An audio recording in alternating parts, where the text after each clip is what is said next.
Welcome to Casey Cares, Kansas City's nonprofit voice. We share the stories of Kansas City nonprofits and the individuals who drive them. At Casey Cares, we connect the profit and nonprofit communities to enhance the quality of life in Kansas City for both our residents and our visitors. This Casey Cares segment is brought to you by the Ewing Marion Kaufman Foundation, www.kaufman.org. I'm Ruth Baum-Biggis. All right, Chiefs Kingdom, get ready because today's guest is an absolute legend. He spent 13 unforgettable seasons wearing the red and gold, dominating the field as one of the NFL's fiercest linebackers. Two-time All-Pro, Pro Bowl defensive MVP, and the all-time leading tackler in the Kansas City Chiefs history. This man brought the heat every single game. But here's what makes him truly special. When the pads come off, his passion for people goes to center stage. Through his foundation, Defending the Dream, Derrick Johnson has been opening doors for low-income and inner-city youth, helping them to excel in school, at home, and in life. And if that's not enough, this Texas native turned his heart for kids into a new chapter, literally a children's book author. And he's the father of 6 kiddos too. Well, get ready for an inspiring, high-impact conversation here on Casey Cares with a true game changer on and off the field, Derrick Johnson. Derrick, welcome. Oh, thanks for having me, Ruth. That was some kind words there. Kind words. Well, all sincere and very heartfelt and very, very true. I have watched you on and off the field. We're so lucky in Kansas City that we had you for a time, as it were, but I think in your heart, you're never fully gone, right? That is exactly right. That's right. Yes. All right. Well, we can't hide the elephant in the room. Of course, were the years that you spent in Kansas City playing for the team. Before that in Texas. And before that, how old were you when you started playing football? I was 9 years old. I was in the 4th grade. Yep, 9 years old. Never turned back after that. And you have one proud mama. As I was getting ready for the show, I was finding some videos, et cetera, of your mom. Can you talk a little bit, because we're going to talk about parents and their impact on children. Talk about your mom and the impact and how that set you on the course you are today. Yeah, great question. I get excited when I talk about my mom, a single parent home, and she was a school teacher for over 40 years. And Wow. My mom, I'm still scared of my mom. My mom is a disciplinary. She is the type that she instills the right values in her kids. She does not turn off that teacher mode when she comes home. That's who she is. She serves the youth. She serves a family. And she's taught me some valuable lessons as I was growing up. From a little child to a grown man, and education was at the top of that list. And that's why this philanthropy world that I'm in now, my mom is a big part of that. And she's a tough cookie, but I love my mom. That's right. There's always tough, good women behind strong men, for sure. So you went through Texas, had this outstanding career. You come into the NFL. The Chiefs are blessed to have you. Can you talk a little bit about your years, of more than a decade with the team, and then how during that time you looked off the field as well? And that's not always the case for athletes. So can you share with us how that all came about? Yeah, it was a blessing to go to the Kansas City Chiefs. I didn't know where I was going. You never know coming out. It doesn't matter how good you are coming out of college. You don't know the plans that the NFL have and how the NFL draft falls. And Kansas City was sitting right there. Dick Vermeil, he told me, hey, if, there's a few people in front of us and I'm sure they're going to get you. I don't think we have a chance to get you, but if you do, if we're at 15 and you're there and available, we have to take it. We have to change our defense. That's kind of our number one priority. And when I looked up at the 15th pick in the first round in 2005. Kansas City was sitting right there, and I just was like, uh-oh, here we go. We're going to the Midwest. And honestly, I didn't even know at the time Kansas City was in Missouri. I always think I was going to Kansas maybe, but but it was a great opportunity for me to pour into the community, and man, Kansas City has been awesome when it comes to supporting a Waco kid that went to the Longhorns and then went to the I guess packed up and went to the Midwest. And Kansas City has supported me so much on and off the field. It's really really touches my heart, because still when I come back today, they still have the love for me. So 13 straight years with Kansas City, 5 head coaches, been through a lot there, ups and downs. And my last 5 years was with Andy Reid, and being able to be the all-time leading tackler in Chiefs history. Man, I was blessed to be a Chief, and it's nothing like being a Chief on a Sunday afternoon. Well, maybe they need to call you back. Okay, we were going to comment on what's going on the field here with the current team of the Chiefs, but believe me, I've heard that kicked around in a lot of circles. Where's Derrick? Let's bring Derrick back. So when you started your career, you're what, 21, 22-ish? 22. That's young, single guy. Yeah. You are, while I don't think of Texas and Kansas City that far apart, it probably is a world apart in terms of just culture and everything. And coming from college to, okay, this is my first now big job in the NFL. That's a lot of heady stuff to deal with. So how did you deal with that? And coming from a mom who is very, as you said, kind of tough, but always there. And now you're up here, no family. You got this big, important job. How did you do that? Well, the good thing about being a football player, the camaraderie that you have with your teammates is unbelievable. So being able to have your draft class, being able to have other older players pour into you or to support you, put their arm around you in a new part of the world, right? We're in the middle, middle of the United States, in the Midwest. And even though there are times where you get homesick, or there's times where you say, man, I'm kind of out in a foreign land right now. How do I find my way? Being a part of a team helps big time. When you have really good coaches, when you have really good teammates, the transition is not that hard, because you're really pointing to your craft, and football takes a lot of your time. So I was busy trying to get better, busy trying to learn the playbook, busy trying to be a rookie. There's a lot of things you have to manage. And also throughout my year, especially early at the Chiefs, trying to figure out my place in the community, because I know what it means to give back. I grew up in a town where we went to church all the time. Education was big, so being able to have that mindset, saying, "Hey, God has really blessed me to be a first round pick. I'm on the Kansas City Chiefs. Things are going well. How can I give back? How can I be more of an influence and impact the youth? Because I know the stage that I'm on in the NFL, and so many kids want to be here, and I can help so many kids through education, through athletics or whatnot, and just being able to pour in the community. I think we used to go to foundations that work with kids who have kidney disease.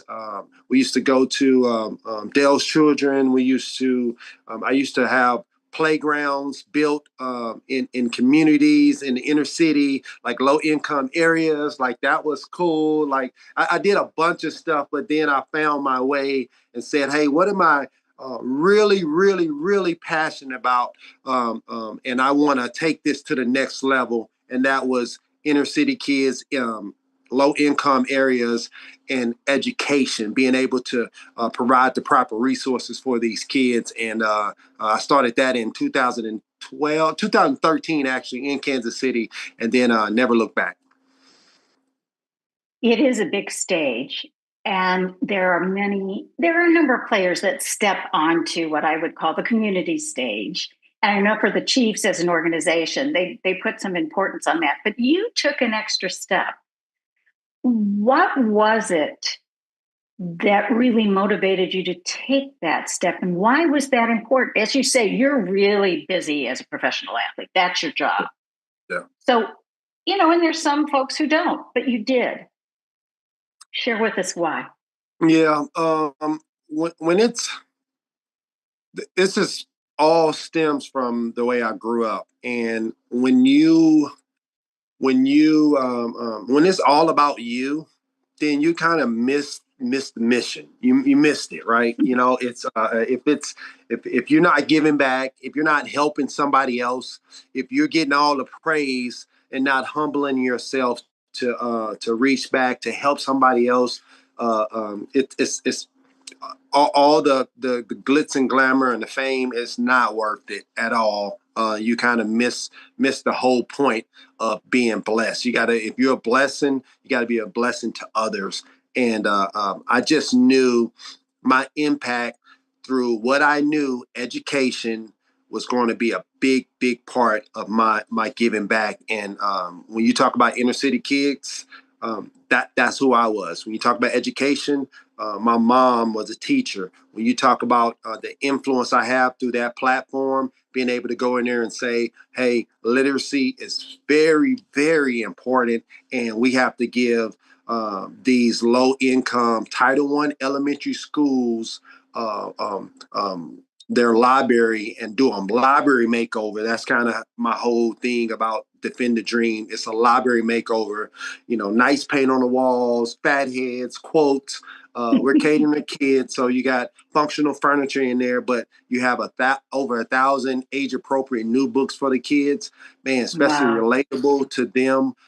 It really allows them to have more independent reading, being able to have those resources, because a lot of their books are 20, 30 years old. Like that's, outdated, and I don't know if the viewers know this not, but a library book is actually $25 a book. Like it's and sometimes you think, man, the paper book is all, it's only $5 or $10, but when you're in a library, it has to go through so many hands. You have to have it really durable. So it is $25 a book, and that's why they keep them so long, but they need a new inventory. So me being a Defend the Dream is able to provide those new books for the kids, and they love it. I mean, every time, even when I was in Kansas City, I'm doing it now, here in Austin more so, but when I was in Kansas City, I got 15 in Kansas City, and being able to refurbish these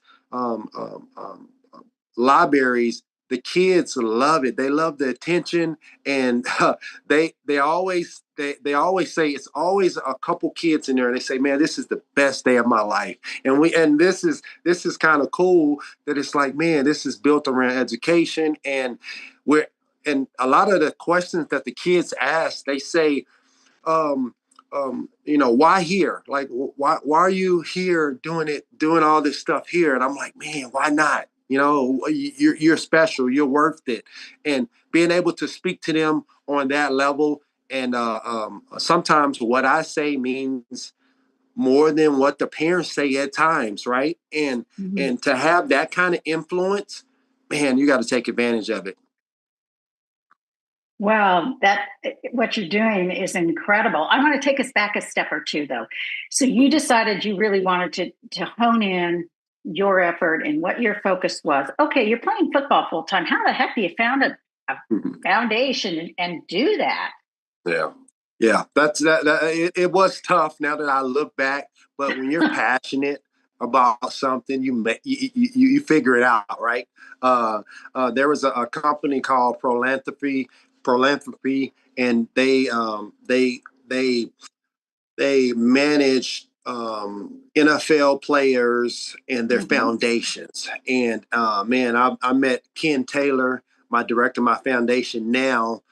He doesn't work for philanthropy anymore, but being able to have that organization to really kind of make it easy. They, I shouldn't say easier. I should say a less of a headache, but they got a advisory board together that was in Kansas City. Mm-hmm. Man, and they recruited. Man, we had some initiatives, some things where we raise money. A celebrity waiter night that happened every year. We have a backpack giveaway that happened every Right. year at the stadium. So there were things set up where now I was stretched a little thin at times, but it was all worth it, and that was something that when you're really passionate about something and you're working in your purpose, it's really not inconvenient anymore. It's like, hey, we this is what we have to do. We have to, we have to touch this school, we have to touch this community, and we did some great work when we look back. Well, I'm sure there was a lot of hard work, but we've heard about philanthropy before. I think it's fascinating that in the last 30 years that's come about as a business, and to the benefit of many nonprofit organizations. But, Yeah. before, years and years before, one of your fellow chiefs, for example, Will Shields, started a foundation, and philanthropy wasn't there. So these guys were all starting their own, and you'd see the banners all over the place. Man. It was a different era, but the lift was a whole different thing. And so kudos to companies like that now that will at least be able to help you all To not get only started and get going. yeah, Yeah. and get it Yeah. going, while you're so busy, really playing the game, etc. So Kansas City, I know, has benefited. I know you're focused a lot in Austin, where you are now. Any thought to doing a two-step between the two places? Because I know you're focused down there more. Yeah, that's just because I retired and I live here. But Kansas City is a second home. Trust me. Yeah, absolutely. I am all in for it. The support that I have in the Midwest and Kansas City is unbelievable. So yes, there is something down the pipeline or where we're going to keep giving back, and that you have to go to the communities that you have the most influence. And Right. in Texas, I do, and obviously in Kansas City, there for 13 straight years. And when I come back for games, it always reminds me like, hey, this is home. We'll take you back. We'll take you doing helping in any way possible. So, a total squirrel. But do you have a favorite children's book that you remember as a kiddo reading, and that maybe now you share with your own kids? Oh man, it's a little outdated, but all the Dr. Seuss books and just being able to Cat in the Hat and Green Eggs and Ham, just being able to. I do show my kids the books that I read back in the day, and they're like, "Oh, it's cool," but they get to Pete the Cat, they got other stuff that they're more engaged in, which is actually awesome. I want them to have their own mind or whatnot. Even big, I show one of my kiddos, the littles, about big Clifford the Big Red Dog. And Yes. so I showed them that. It was like, oh, this they actually like that one pretty good. Well, But that's yeah, good. just being able to put more words in front of them, put more books in front of them, and the earlier through my foundation, the whole science behind being able to revamp and do a library makeover and put new age appropriate books in their schools in Title I elementary schools. We're trying to raise the level of the reading level on grade level reading before they get out of elementary school, because there's a bad stat when kids, we're talking low income areas, Title I elementary schools, when they're not on grade level reading after they leave elementary school, half of them don't finish high school. Like Oh my God. I know it's like, and we're talking low income areas, right? We're not the ones that have the resources to catch them up or whatnot. But what happens is when they get to junior high, they get less confident in their education, and the older they get, they don't get more aggressive with it. They actually shy away, and now Mm. it's that, and now they're really missing information, and then it's a snowball effect. So elementary, trying to get them on grade level reading is the key. Absolutely. We're talking with the fabulous Derrick Johnson, former Kansas City Chief, now a huge philanthropist, was before, continues that with defending the dream. All right, so we've got to talk about really exciting stuff. You and your wife have written a book. Let's talk Yep. about the book. And why did you decide to write a book? Yeah. Well, I'm in these spaces, right? We talk about literacy, and I'm always giving advice whenever we do grand openings. I'm always giving advice, man. You have to do this, and you have to be a good person and work hard and all this stuff. And then a couple of my friends were like, why don't you and your wife write a book? I mean, I mean, you're in these places. You're going to be in these schools for years to come. Why don't you? Mhm. And I was like, man, I thought about it a while back, but then it makes even more sense now. I got a little more time, right? And being being a retired player, and I was like, me and my wife, uh, we said, hey, we're gonna put our heads together, pray about it, and we're gonna write this book. And we wrote a book, and it's called Super DJ Saves Field Day. Now, Super DJ is a dad turned superhero that really helps kids find their own superpowers by doing what's right, facing their fears, working hard, right, trying their best. That's how you unlock your superpower as a kid.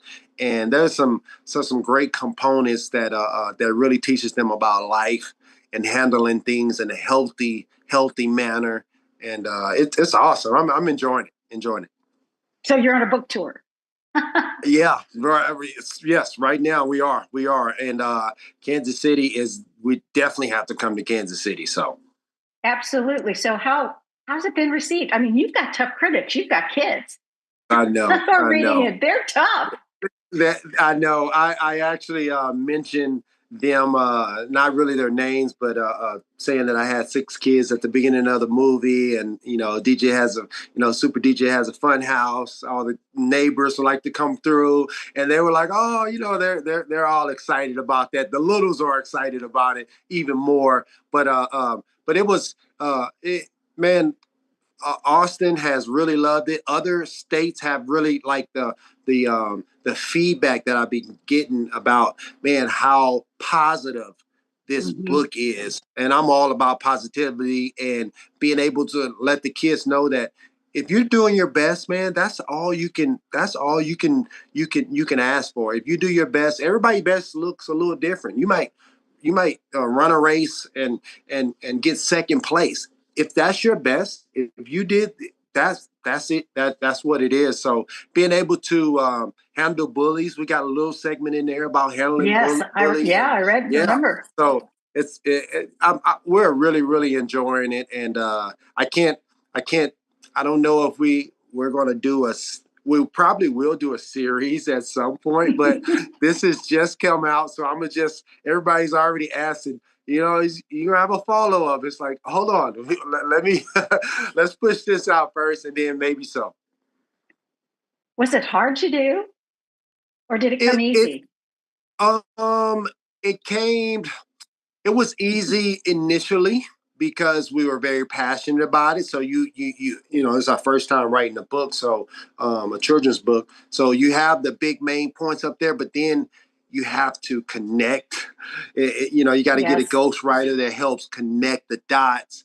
And then that was the part where you really have to think about some things and to really hit home. But it worked out. It's great. So we got the book. Now, are any of the proceeds going back into the foundation, or are you donating books, or anything along those Yeah, lines? yeah, those that's coming next. That's coming next. So all the proceeds will be going back into the foundation, which that's what I love. This is not a something that you say, man, he's trying to, profit big off of. Some people have that mission, and it is what it is. But whatever profits I'm getting is going back into my foundation. It's all for the kids. I'm literally, this is what I do and what I'm passionate about helping and serving the youth. Well, we love that you've taken your platform and are now, it's not that it wasn't a platform for good before, it's just that this platform is allowing you to do what it sounds like it's been in your core since you were a kid. And that's being part of community. And it seems in these days, that's so hard, that sense of community and community being there for you. We have just a couple of minutes left. Where do you see Defending the Dream going next? I mean, I know you've got your big event in February. We'll mention that with the waiters, but where do you see this going? Oh man, I see this going national. I think we're not going to run out of Title I elementary schools, being able to help those public schools, which right now is a crisis when you talk about public schools, especially Title I elementary schools. That's the space I'm in. That's where my heart is, where I came from. A lot of us came from, and we know how important education is. And every time, either I'm in Texas, Kansas City, or across the world, when I tell them about Defend the Dream Foundation, they say, "Man, that's it's one of those things where it's like it's pretty simple, but it's like, man, that hits home. Like I get it. There's no question mark. It checks all the boxes, and it's a great place for me and my family." Are the kids involved at all? I mean, I know you've got really little ones, but you've got some, I think, middle school. I got some. Yep, I do. They are not involved as well right now, but they do come to the grand openings. They do come to the events just to see, hey, this is Dad's giving back. Look at this, or look at that kid. Look at this. Look at this school that Dad's helping out, or the foundation's doing this for this group of people. I think it's good for them to see and experience, and eventually they'll get their passion to actually come on board and help me out even more. Right now, they're busy with their own little school, but they do see the good works. Well, they're your in-house reviewers, I assume. They are. Always. Your test project. What would you say to other players who maybe have not engaged in the community? What would you advise them? Yeah. Don't think that if you're not a starter, if you haven't made it to the Pro Bowl, if you're not Pat Mahomes, if you're not the biggest name, that you still have influence. I mean, you're in the 1 percentile when you talk about professional athletes. So your influence is crazy high. Sometimes we judge it off of the people that we're around and the team that we're on. I'm not the star player.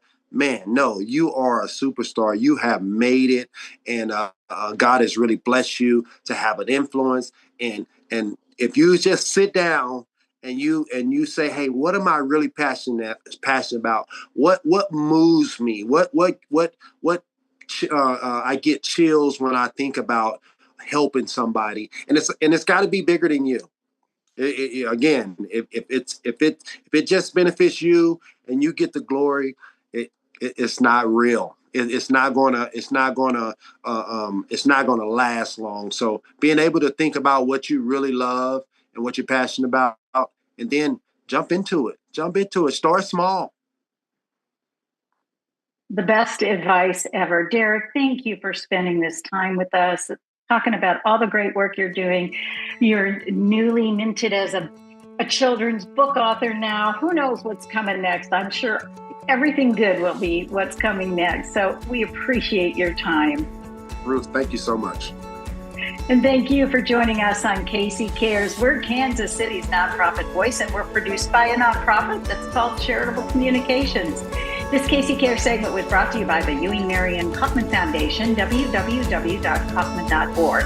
Now, if you want to be a guest on Casey Cares like Derrick, you can go to our website at caseycaresonline.org and spread the love. You'll find us on Facebook and Twitter at Casey Cares Radio and Instagram at Casey Cares Online. And don't forget, Saturday mornings you can catch us at 8 a.m. on 1510 a.m. That's ESPN and 94.5 FM. Thanks for joining us on Casey Cares.